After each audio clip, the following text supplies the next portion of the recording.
নয়নের মণি সন্তান দাঁড়ায়া চোখের পানি ছেড়ে ছেড়ে বলছে, মা মা মা গো মা। মা বলুন তো খুশি না বেজার? মা দেখবেন আশপুরুষী ঘরের মহিলাদেরকে জাগাবেন, চাচি আম্মা ঘুমিয়েছেন, খালাম্মা ঘুমিয়েছেন, উঠেন না, একটা মজার খবর শুনেন। কি খবর? আমার পোলায় 25 বছর পরে আজকে আমারে মা কইয়া ডাকছে। কি কমু খালাম্মা? এই ডাকটা শোনার সাথে সাথে আমি মায়ের 25 বছরের দুঃখ দূর হয়ে গেছে। আমার আল্লাহ বলেন, এরা দুনিয়ার মানুষ, মায়ের মতো একটা দরদি যদি 25 বছরের দুঃখ এক ডাকে দূর করে দিতে পারে রে, মায়ের চাইতে কোটি কোটি গুণ দয়া বেশি আমি আল্লাহ। আজকের মাহফিলে বসে যারা আমাকে আল্লাহ আল্লাহ বলে ডাক দিয়েছে রে ফেরেশতারা, আমি আল্লাহর বড় মায়া হয়, বড় দয়া হয়, তোরা সাক্ষী হয়ে যা। এই মাহফিলে বসে যারা আমাকে আল্লাহ বলে ডাক দিয়েছে, 25 বছর বুঝি না, 30 বুঝি না, 90 100 বুঝি না, যাই বয়সেরই হোক না কেন, আমাকে যারা আল্লাহ আল্লাহ বলে ডাক দিয়েছে, এই ডাকের বিনিময় আমি আল্লাহ তাদের জীবনের গুনাহ ক্ষমা করে দিলাম। বলুন, এইভাবে ক্ষমা দেওয়ার ক্ষমতা আমার আল্লাহর আছে কিনা? এখন সমস্যা হলো ফেরেশতারা কই খোদা গো, আদম থেকে শুরু করে ঈসা নবী পর্যন্ত সকল নবী রাসূলের উম্মতের খবর আমরা জানি, কিন্তু এত সহজে তো কাউরে মাপ দাও নাই। কালিমা বেহেশতের, এখন আমরা টিকিট কাটছি বেহেশতে যাব। আচ্ছা বলুন, এখন কি বেহেশতে যাওয়ার দায়িত্ব কি আমরার নাকি নবীজির? বেহেশতে যাওয়ার টিকিট কাটাইছে কে? নবী নিজে বলছে, মান ক্বালা লা ইলাহা ইল্লাল্লাহু ফাদাখালাল জান্নাহ। দ্বিতীয় নম্বরে নবী বলেছে, আসসালাতু মিফতাহুল জান্নাহ। নামাজ বেহেশতের চাবি। কালিমাটা হইল বেহেশতের টিকিট, আর চাবি হইল নামাজ। আচ্ছা, টিকিট পাইলেন, চাবি নাই, ঘরে ঢুকতে পারবেন? চাবি লন, টিকিট লন। এখন টিকিট পাইলেন, চাবিও পাইলেন, জান্নাত কই লন? নবীরে জিগাই, কারণ হাদিস শরীফের কথা তো নবী বলছে। নবীর লন জিগাই, নবী গো টিকিট পাইলাম আপনার কথায়, চাবি পাইলাম আপনার কথায়, জান্নাত কই? নবী বলবে, জান্নাত তোমার মায়ের পায়ের নিচে। বলুন, কার পায়ের নিচে? আরো জোরে বলতে হবে। তাই জান্নাতটা কাছে হইল না দূরে হইল? নামাজ ঠিক আছে, রোজা আছে, হজ আছে, নবীর ভালোবাসা আছে, মসজিদ বানাইছেন, মাদ্রাসা বানাইছেন, মুফতি সাহেব, মুহাদ্দিস সাহেব, মুফাসসির সাহেব, মুরব্বি সাহেব হইছেন, মাথায় টুপি, মুখে দাড়ি, মাথায় পাগড়ি, পরনে জামা, সব ঠিক আছে, কিন্তু মায়ের সাথে একটু বেঈমানি করেছেন। বলুন, জান্নাত পাইবেন? একটু বেঈমানি কার সাথে করছেন? সব ঠিক, মায়ের সাথে বেঈমানি, সব শেষ। আরে মা বাবার কথা মতো যে জন চলে না, বলুন, মা বাবার কথা মতো যে জন চলে না, আল্লাহ নবীজির দয়া তারা পাবি না। হায়রে আল্লাহ নবীজির দয়া। মা বাবাকে দুঃখ দিলে নামাজ রোজা যাইবি ফলে, মা বাবাকে দুঃখ দিলে নামাজ রোজা যাইবি ফলে, মার কলিজায় আঘাত দিলে খোদা সহে না, মার কলিজায় আঘাত দিলে খোদা সহে না, আল্লাহ নবীজির দয়া তারা পাবি না। হায়রে আল্লাহ নবীজির দয়া তারা পাবি না। সব ঠিক আছে, মার সাথে বেঈমানি। এখন কি হলো? সব নামাজের নামাজ, হাজির হজ। এক হাজি সাহেবের জীবনী খুলে দেখি, উনি 39 বার হজ করছে। 40 বারের মাথায় আরাফাতের ময়দানে খুশির কান্না কাঁদতেছে, হাই হাই আমার কি ভাগ্য, 40 বার হজ করতে পারলাম। গায়েবী আওয়াজ হচ্ছে, হাজি 40 বার কেন রে? 40,000 বার যদি হায়াত পাইয়া হজ করো, তোমার হজ কবুল হবে না। হাজি বলেন, এ কি আশ্চর্য, কেন আমার হজ কবুল হবে না? ব্যাপারটা কি জানতে চাই। আবার গায়েবী আওয়াজ হচ্ছে, হাজি রে, একদিন তোর মার সাথে তর্কাতর্কি করে, সাধারণ ব্যাপার নিয়ে কথা কাটাকাটি করে, এক পর্যায়ে রাগ হইয়া রে হাজি তোর মারে লাথি মাইরা ঘরের বাইরে ফালাইয়া দিছিলি। তোর মা গলা কাটা মুরগির মতো লাফাইয়া লাফাইয়া কলিজাটা ফাটাইয়া দুনিয়া থেকে বিদায় হয়েছিল। বিদায় মুহূর্তে আমি আল্লাহর কাছে একটা বিচারের দরখাস্ত করেছে, হাজি রে লাথি দিয়া মার কলিজা ফাটাইছো 40 বার কেন, 40,000 বার হজ করলেও একটা হজ কবুল হবে না। কারণ নবী বলেছে তোমার মা বাবার চেহারার দিকে মায়ার নজরে তাকাও, তাহলে একবার তাকাইলে একটা কবুল 7টা উমরা হজের সওয়াব দেওয়া হবে। এক সাহাবী বলেন, ইয়া রাসূলুল্লাহ আমি যদি বারে বারে তাকাই? রাসূল বলেন তুমি যদি 100 বার তাকাও একদিনের মধ্যে মায়ার নজরে মার দিকে বাবার দিকে, তাহলে 100 কবুল হজের সওয়াব তোমাকে দেওয়া হবে। এই মারে কষ্ট দিয়া মক্কা মদিনা গেলে কোনো লাভ হবে? রাসূল বলছে তোমার হজ তো তোমার ঘরে, তোমার হজ তোমার এই মার কষ্ট না দিয়া মাকে খুশি করে যদি কেউ হজ করতে যান আপনার ভাগ্য ভালো হবে। একজন হাজী সাহেব 400 জাহান্নামীকে সাফায়াত করে জান্নাতে নেওয়ার অনুমতি পাবে, কিন্তু মারে কষ্ট দিয়া না দিয়া? এখনকার যুগে ছেলেরা মারে কষ্ট দেয় কিনা বলুন তো? মার কথা শুনে না, মারে কষ্ট দেয়। বাস্তব ঘটনা, আমাদের এলাকার এক ঘটনা ঘটছিল। মা বাড়ির কাছে বিয়ে করাইলেন ছেলেকে, ছেলে তো শ্বশুর বাড়িতে যায়, মাশাআল্লাহ শাশুড়িও খুব আদর করে। ঢাকা চাকরি করে তো 7 দিনের ছুটি নিয়ে আসছে, নতুন জামাই তো 7 দিন থাইকা সকালবেলা ফার্স্টই বাস ঢাকা চলে যাবে। কিন্তু মা তো সকাল থেকে অপেক্ষায়, আমার ছেলে আইসা আমার কাছ থেকে বিদায় নিয়ে যাবে, আমি মায়ের পায়ে সালাম করবে। কিন্তু সকালবেলা মা অপেক্ষায়, ছেলে আর মার দিকে লক্ষ্য নাই। শাশুড়ির কাছ থেকে বিদায় নিয়ে ঢাকা চলে গেছে। যাওয়ার পথে শীতের রাত্র ছিল, কুয়াশার মধ্যে রাস্তার মধ্যে বাড়ির থেকে 30 কিলোমিটার দূরে যাওয়ার পরেই ট্রাকের সাথে বাস মুখামুখি সংঘর্ষ, 7 জন লোক মারা গেল, তার মধ্যে এই ছেলেটাও মারা গেছে। আচ্ছা বলুন তো, রাস্তাঘাটে কোনো বিপদ যদি সন্তানের হয় আগে খবরটা কে পায়? আরো আস্তে কোন কে পায়? মা ফজরের নামাজ পড়ে বিছানায় বসে বসে কান্দে, কলিজা মানে না, কেন জানি কলিজায় আগুন। একটু পরে ঘর থেকে বাহির হইয়া রাস্তায় দাঁড়াইয়া কান্দে। পাড়া প্রতিবেশী মহিলারা প্রশ্ন করে, মা হইয়া এইভাবে কেন কাঁদতেছেন? জবাব দেন মা দুঃখিনী। আরে মহিলারা, পাড়া প্রতিবেশী না, কেন জানি আমি মার কলিজায় আগুন জ্বলতেছে। 30 কিলোমিটার দূরের খবর মার কাছে আইছে কিনা? মা রান্না করে যায় না, রান্নাও করে না, কোনো কাজ করতে পারতেছে না। নাস্তার সময় পার হয়ে যায়, নাস্তাও মা খায় না, খালি কান্দে। মহিলারা জিজ্ঞেস করলে জবাব দেন, কেন জানি রে আমার কলিজায় আগুন জ্বলছে। একটু পরে অ্যাক্সিডেন্টের লাশগুলি টাইনা টাইনা বাহির করে, লোকটার পকেটে ভিজিটিং কার্ড ছিল, কার্ডের মধ্যে ঠিকানা পাইয়া লোকেরা টাকা উঠাইয়া কাইটটা দিয়া প্যাকেট করে 200 টাকা ভ্যান গাড়ি ভাড়া করে উঠাইয়া দিয়ে লাল নিশান লাগাইয়া ভ্যান গাড়ি যাইতেছে লাশ লইয়া। বাড়ির কাছাকাছি যাওয়ার পর প্রশ্ন করলেন, ভাই সাহেব দাঁড়ান, দেখেন তো ঠিকানাটা চিনেননি? মন্নান লোকের নাম, বাড়িটা কোথায়? ওই লোকটা বলেন কি হয়েছে? অ্যাক্সিডেন্টে মারা গেছে। লোকটা বলতেছে, ও ভ্যান গাড়ির ড্রাইভার, ওই যে দেখো মোড়ের মধ্যে দাঁড়ায়া মহিলাটা কাঁদতেছে, এই মহিলাটা মন্নানের মা লাগে। ভ্যান গাড়ির ড্রাইভার চোখের পানি ছেড়ে ছেড়ে কান্দে আর ডাকে, মন্নান রে তোর মা কেন রে রাস্তায় দাঁড়ায়া কান্দে?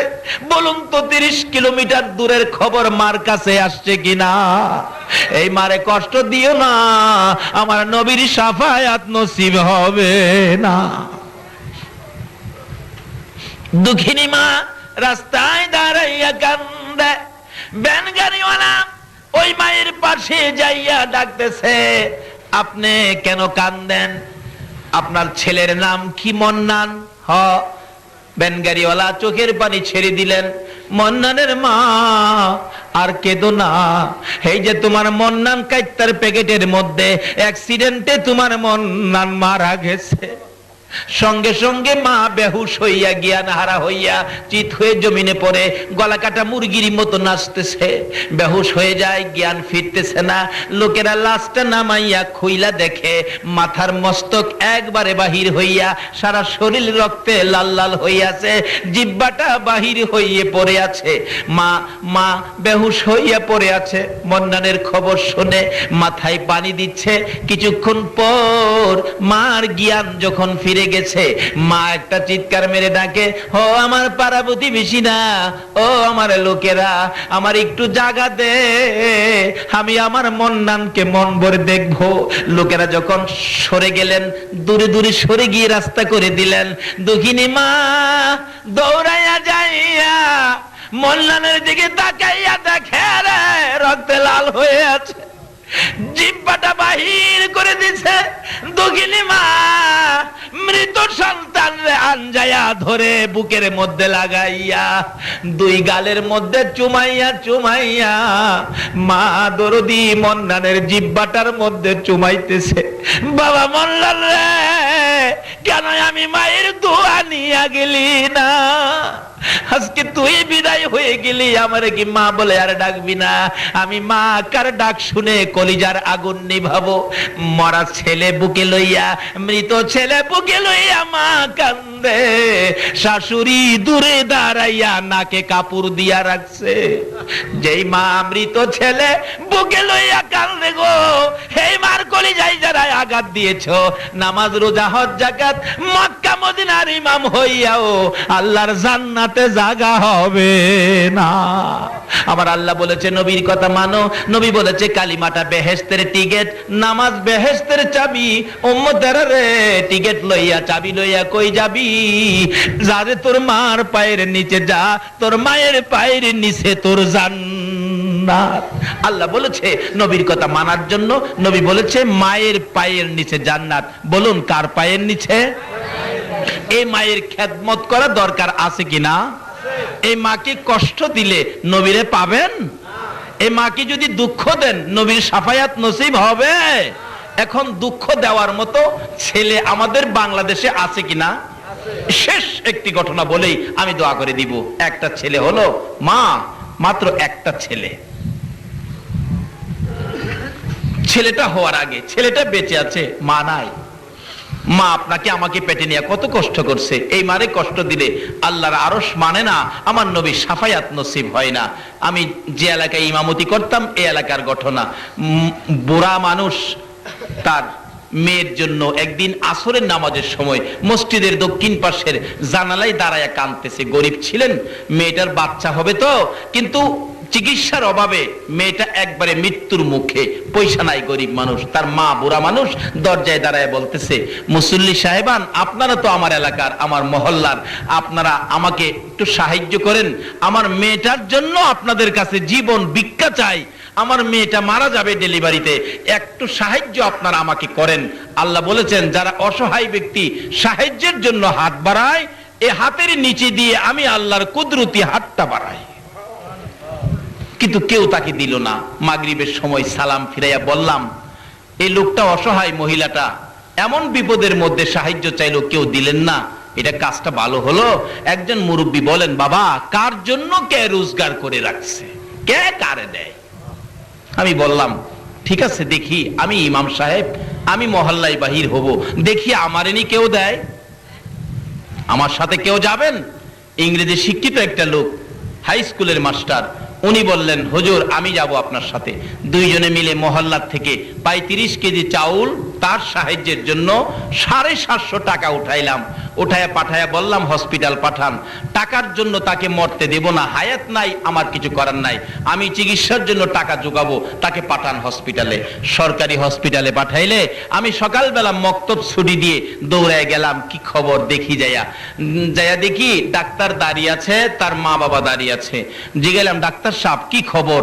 ডাক্তার বলেন দেখেন যে অবস্থা রোগী পাঠাইছেন একবারে শেষ মুহূর্ত, এখন তো কিছু করা যাবে না, বাঁচানো সম্ভব হবে না। আমি বললাম ডাক্তার সাহেব চিকিৎসা করেন টাকার জন্য, চিকিৎসার জন্য আমি তাকে মরতে দেব না, মানুষের হাতে পায়ে ধরে আমি টাকা আনবো, চিকিৎসা করেন গরিব মানুষ। ডাক্তার বলেন তাহলে চেষ্টা করে দেখি দুইজনের একজন বাঁচানো যায় কিনা। যদি মা বাঁচাইতে চায় তাহলে বাচ্চাটা মারা যাবে, বাচ্চা বাঁচাইতে গেলে মা মারা যাবে। এখন তার গার্জিয়ান আপনারা পরামর্শ দেন, আমি কি বাচ্চা বাঁচাবো নাকি মা বাঁচাবো? ওই মহিলাটার মা বাবা বলতেছেন, ডাক্তার সাহেব, আস্তে করে বলে, ডাক্তার সাহেব আমার মেয়েটাকে বাঁচাইয়া দেন, অর্থাৎ মা বাঁচান, বাচ্চা মেরে ফেলেন।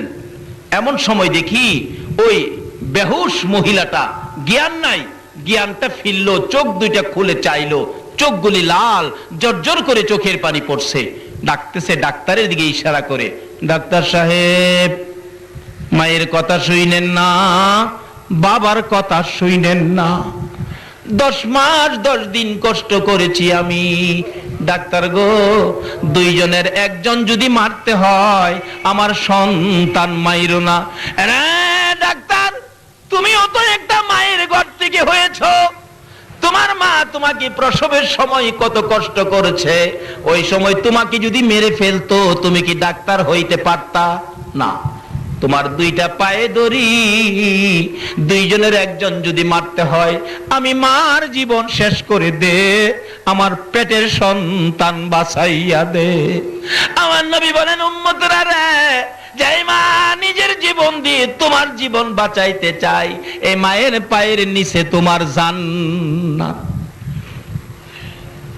মসজিদে নয়, মাদ্রাসায় নয়, মক্কা নয়, মদিনায় নয়, এই মায়ের পায়ের নিচে তোমার জান্নাত। নবীর কথা, এই নবীর কথা মানার জন্য কে বলছে? আল্লাহ। বলতেছিলাম শেষ কথা দোয়া হয়ে যাবে, বাস্তব ঘটনা। এবার মহিলাটা বলতেছে, ডাক্তার আমাকে মেরে ফেলেন, আমার বাচ্চাটা বাঁচাইয়া দেন, আমি মা বেঁচে থাকবো, বাচ্চা মৃত হবে, আমি মা সইতে পারবো না। ডাক্তার বলেন, এত যখন আসার চেষ্টা করে দেখি দুজন বাঁচানো যায় কিনা। দরজা বন্ধ করে দিয়ে চিকিৎসা শুরু হলো। একটু পরে শোনা যায় ও আওয়া করে কান্দে। আমরা খুশি, বাচ্চা বুঝি হয়েছে। কিন্তু ডাক্তার সাহেব দরজা খুলে বেরিয়ে গেলেন, দুইটা চোখের পানি জর্জর করে ছেড়ে দিয়ে বলেন, বাচ্চা হয়েছে ছেলে, ছেলের অবস্থা ভালো, কিন্তু মা বাঁচবে না। মহিলাটা কান্দে, তার বাবাও কান্দে, সবাই কান্দে, মেয়েটা মারা যাবে। আমি দরজার ভিতরে যাইয়া দেখি বাচ্চাটা, কি সুন্দর বাচ্চাটা, ও আওয়া করে কাঁদতেছে। দুঃখিনী মা মাথাটা পর্যন্ত উঠাইতে পারে না, বাচ্চার দিকে তাকাইয়া দুইটা চোখের পানি ছাড়তেছে। মার দিকে তাকাই ইশারা করে, কথা আর বলতে পারতেছে না। মাকে বুঝাইতে চাই, মা গো তোমরা আমার বাবারে কোলে লও না, তোমরা যদি কেউ কোলে না লাও, দাও না আমার বাবারে আমার বুকে উঠাইয়া দাও না, কিন্তু বুঝাইতে পারে না। অবশেষে দেখি দুঃখিনী মা নিজের বাচ্চা নিজে কোলে নিতে চাইতেছে, দুইটা হাত বাচ্চার দিকে বাড়াইতে চায়, বাড়াইতে পারে না, শক্তি নাই, একবারে শেষ মুহূর্ত। বাচ্চার দিকে তাকাইয়া দুইটা হাত সামনের দিকে ধাক্কাইতেছে, ধাক্কাইতে ধাক্কাইতে হাত দুইটা বাচ্চাটার কাছাকাছি। আর অল্প যদি সামনে বাড়াইতে পারতো, মা জীবনের শেষবারের মতো বাচ্চা কোলে নিতে পারতো। বাচ্চাটার কাছাকাছি হাত দুইটা যাইতে পারে না। বাচ্চাটার দিকে তাকাইয়া তাকাইয়া চোখের পানি ছেড়ে ছেড়ে মা বিদায় হইয়া যায়।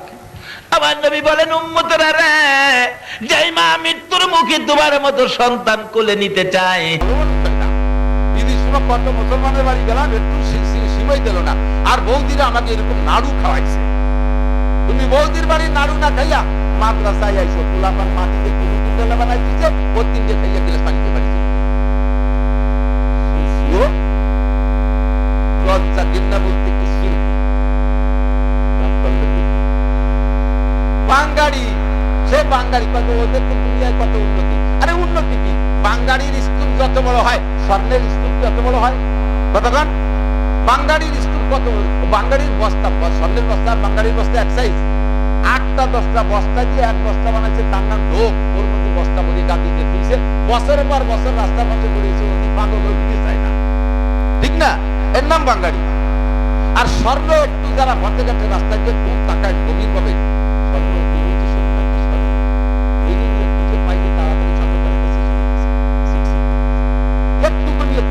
আলাদা একটা মজা। ও বস্তা ভরা থাকে না, মোমেন বস্তা ভরা থাকে না, মোমেনের পরিমাণ কম হবে, শুকর করনেওয়ালা কম হবে। দেখবেন ভালো কাজ কোরআন শরীফের ভিতরে আয়াত পড়বেন, যত ভালোর ব্যাপারে আল্লাহ তাআলা কম বলছে, কালিলুম মিন ইবাদিয়াশ শাকুর, কালিলাম মা তাযাক্কারুন, কালিলাম মা তুমিনুন, কালিলাম মা তুমিনুন। ইমানদারের সংখ্যা কম হবে, কালিলাম মা তাযাক্কারুন। উপদেশ গ্রহণ করার করনেওয়ালার সংখ্যা কম হবে, কালিলাম মা তাশকুরুন, কালিলাম মা তাশকুরুন। শুকর করনেওয়ালার সংখ্যা কম হবে, আর নাশকর করনেওয়ালার সংখ্যা বেশি হবে, বেঈমানের সংখ্যা বেশি হবে, কাফেরের সংখ্যা বেশি হবে। আর বেশি হইছে বিদা উলাই হক, আর আমরা কম বিদায় না হক। এটা কেমন হবে যে বাঙালির বস্তা বড় বস্তা দিকে তারে আপনি দামি মনে করবেন, স্বর্ণের কলিতে স্বর্ণের ব্যাগটা ছোট্ট মনে করে তারে আপনি কম দামি মনে করবেন। আপনি যেমন বোকা, ও জায়গা আপনি এরকম বোকা। কথা বলেন ঠিক ঠিক না? আমরা পরিমাণে কম, আমরা ছোট হলেও আমরাই হক, আমরাই আসল। বলেন আলহামদুলিল্লাহ। আপনার ধর্মের উপরে আপনি খুশি না বেজার? ইসলাম ধর্মের উপরে খুশি না বেজার? মুসলমান হইয়েই মাইকা খাইছে। যাও যাও খ্রিস্টান হয়ে যাও, গ্রিন কার্ড দিয়ে আমেরিকা দিয়ে তোমার সিটিজেন বানাই দেবে। বুঝবা চক্ষু বন্ধ করে। ফাসাউফা তারা ইদান কাশাফাল গুবারু আবারাসুন তাহতা রিজলিকা আম হিমারু। ফাসাউফা তারা ইদান কাশাফাল গুবারু আবারাসুন তাহতা রিজলিকা আম হিমারু। দুনিয়ায় থাকতে তুমি বুঝতেছো না ঘোড়ার পিঠে বসা না গাধার পিঠে বসা। চক্ষু বন্ধ করার পরে তুমি বুঝবা ঘোড়ার পিঠে বসা আছো না গাধার পিঠে বসা আছো। আরে দুনিয়ায় থাইকা দুনিয়াদাররা এভাবে চাটনি চাটান গল্প মারতে পারে, তারা আত্মগর্ব আত্মগৌরব করতেই পারে। ওগুলো সব প্রমাণ হবে চক্ষু বন্ধ করে কবরে যাওয়ার পরে। কথা কন ঠিক ঠিক না? মরার পরে 1 নম্বর রিমান্ড হলো কবর। ওই রিমান্ডে ওই হাজতখানায় বইসা যখন 14 মনে গুরজুর বাড়ি খাবা, সেই সময় চিৎকার মেরে বলবা, কি বলবা? আল্লাহ বুঝি নাই যে তুমি আল্লাহই হক। রব্বানা আবসারনা ওয়া সামি'না ফারজি'না না'মাল সালিহান ইন্না মুকিনুন। দুনিয়ায় থাকতে বুঝি নাই, ওলামায়ে কেরামরা চিৎকার মারছে, নবী রাসূলুল্লাহ কালেমার দাওয়াত দিয়েছে, একথা দুনিয়ায় থাকতে বুঝতে পারি নাই। কবরে আযাব হবে এটা বিশ্বাস করতে পারি নাই। মনে করছিলাম যে মাটি মারা যাব তো মরা পর্যন্ত শেষ, এখন তো দেখি সব আছে। আরেকটা বার সুযোগ দাও। রব্বানা আবসারনা ওয়া সামি'না, সব দেখতেছি আর শুনতেছি। ফারজি'না না'মাল সালিহান, আরেকটা বার দুনিয়ায় পাঠিয়ে দাও, নেক আমল করব। একটা বার অনেক আমল ছাড়বো না, নামাজ ছাড়বো না, রোজা ছাড়বো না, যা বলছে শরীয়তে সব মানবো। নামাল সালিহা। আল্লাহ পাক বললেন কাল্লা, রব্বানা আখরিজনা মিনহা ফাইন উদনা ফাইন্না জালিমুন। ধরা যেদিন পড়বা কবরে যাইয়া, হে মুসলমান, মুসলমান হওয়ার পরে তুমি ইসলামকে ভালোবাসো না, তুমি মুসলমানদের কালচার পছন্দ করো, তাদের সবকিছু তোমার ভালো লাগে, তুমিও মনে রাখো যেদিন ধরা পড়বা কবরে সেদিন বলবা রব্বানা আখরিজনা মিনহা ফাইন উদনা ফাইন্না জালিমুন। আল্লাহ আরেকটা বার দুনিয়ায় পাঠিয়ে দাও, আরেকটা বার দুনিয়ায় পাঠিয়ে দাও। ফাইন উদনা ফাইন্না জালিমুন। যে অন্যায়ের কারণে অ্যারেস্ট হয়েছি, এই অন্যায় যদি আরেকবার কোনোদিন করি তাহলে সেদিন জালেম সাব্যস্ত করে যে বিচার করবা, আর কোনো আপিল করব না, আর কোনো কথা বলবো না। আল্লাহ বলবেন, কি বলবেন জানেন? ইকসাউ ফিহা, এদিক ইকসাউ ফিহা, অপমানজনক ভাবে পড়ে থাক। ইকসাউ ফিহা ওয়ালা তুকাল্লিমুন, আমার সাথে কোনো কথাই হবে না। ভাই ওই কালে যাইয়া আল্লাহ যদি আমার সাথে কথা হবে না, তাহলে কি আর কারো জায়গার দরবারে যে কথা বলার জায়গা আছে? আল্লাহ বলবে ইকসাউ ফিহা, পড়ে থাক এর মধ্যে, ওয়ালা তুকাল্লিমুন, আমার সাথে কথা বলবে না। সাথে আল্লাহ কথা বলে, আলাম ইয়াতিকুম নাযীর, হে মুসলমান, আলাম ইয়াতিকুম নাযীর, তোমাদের কাছে কি ভীতি প্রদর্শন যায় নাই?